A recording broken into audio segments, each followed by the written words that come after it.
Every learning journey, especially that of a new language, begins with a beginner's mind. Curious, open, and full of passion. The good story reconnects us with that feeling. Today's narrative is about the magic of rediscovering this mindset. And it is also your chance to improve your English with the same curiosity as a beginner. There is a subtle danger in success, a trap that no one warns us about. It's not failure, but arrival.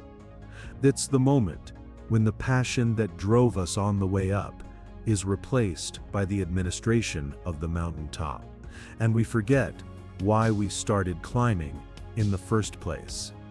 The perprox, but what if the solution to the complex problems of the present lies not in the next big strategy, but in rediscovering the simple passion of the past?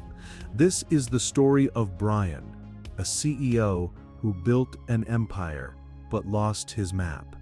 Brian was the king in his castle of glass and steel. As the CEO of his tech startup in New York, he had reached the top. His reality now was a schedule dominated by board meetings, metric analyses, and investor calls. He no longer created the future, he managed the present. The present was problematic. There was a silent crisis in his kingdom. The company, once agile and disruptive, had become slow and bureaucratic. The innovation that was once its hallmark had stalled, and younger, hungrier competitors were beginning to eat into its market share. The real problem wasn't in the reports, it was in the mirror. Brian was exhausted, cynical, disconnected from the passion that had given birth to it all. The spark in the young founder's eyes had been replaced by the tired gaze of an administrator. The creative fire that once consumed him had been extinguished, leaving behind only the cold ashes of routine. The catalyst for change didn't appear on a projection chart, but in the form of a young intern named Clara during her exit interview. To Brian, it was just another HR task on his schedule, an item to be checked off between an investor call and a budget analysis. The budget, he asked the standard question, expecting routine feedback. But Clara didn't have criticism. She had an infectious curiosity. "Before I go," she said, her eyes shining with genuine admiration, "can I ask one thing? I read the story of how you drew the company's first idea on a napkin. What did that feel like? Were you scared? Excited?" The question, so simple and so human, hit Brian like a silent thunderclap. No one asked him about feelings anymore. They asked about profit margins, about market strategies, about the next quarter. Her enthusiastic curiosity was about the passion of the origin, not the outcome of the success. And in an instant of dizzying clarity, he realized, with a shock, he no longer remembered what that felt like. After the intern left, Brian's office, once a symbol of his success, suddenly felt like a sterile cage. Her question had summoned a ghost, the ghost of the excited young man he used to be. And the deafening contrast between that founder full of dreams and the tired CEO who sat in his place was unbearable. And then, with the clarity of a revelation, he understood the root of the problem. The company didn't stop innovating because the market changed, but because he had changed.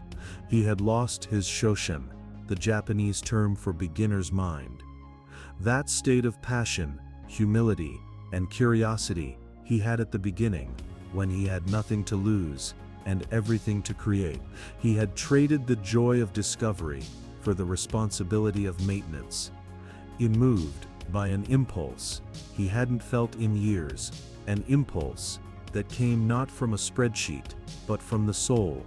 Brian did the unthinkable. He opened his calendar and, with 3 clicks, canceled the rest of his afternoon meetings. He stood up, took only his wallet and keys, and walked out of the building, leaving his glass castle behind, for the first time in a decade, without a scheduled destination. Brian walked aimlessly through the streets of New York, letting the city guide him, and his feet, as if they had a memory of their own, led him on a pilgrimage back in time, to an old neighborhood and to the door of a small, humble coffee shop, where, a decade earlier, it had all begun. He sat down, ordered a coffee, and in a deliberate act of rebellion against the CEO he had become, he ignored his phone and picked up a paper napkin. He didn't try to solve the company's crisis. He didn't think about metrics or investors. He just allowed himself to scribble, to dream, and to play with ideas with the freedom of a beginner who has nothing to lose. And in that state, free from the pressure of success, the idea emerged. It wasn't complex or revolutionary. It was simple, powerful, and perfectly aligned with the company's original mission, the kind of idea that no board meeting or data analysis could ever produce. The next morning, in the boardroom, Brian didn't turn on the projector. He simply placed the scribbled-on napkin in the center of the table. And when he began to speak, his team didn't see the tired CEO of recent years. They saw the founder, the passion and the spark in his eyes, which everyone thought he had lost, had returned. Brian's journey from the top of his empire back to the humble napkin teaches us the lesson of Shoshin. Success can make us experts, confident in our answers and processes, but innovation, true creativity, often requires us to have the humility and courage to become beginners again. His story is an invitation to pause on our own journeys and remember our original intention. What was the passion, the spark in the eye, the curious question that made us start, whether in a career, a relationship, or a personal project? And, more importantly, how can we reconnect with that feeling today? If this lesson about the power of the beginner's mind resonated with you, leave a comment below, like and share this video, so this message can find others who might need to remember why they started.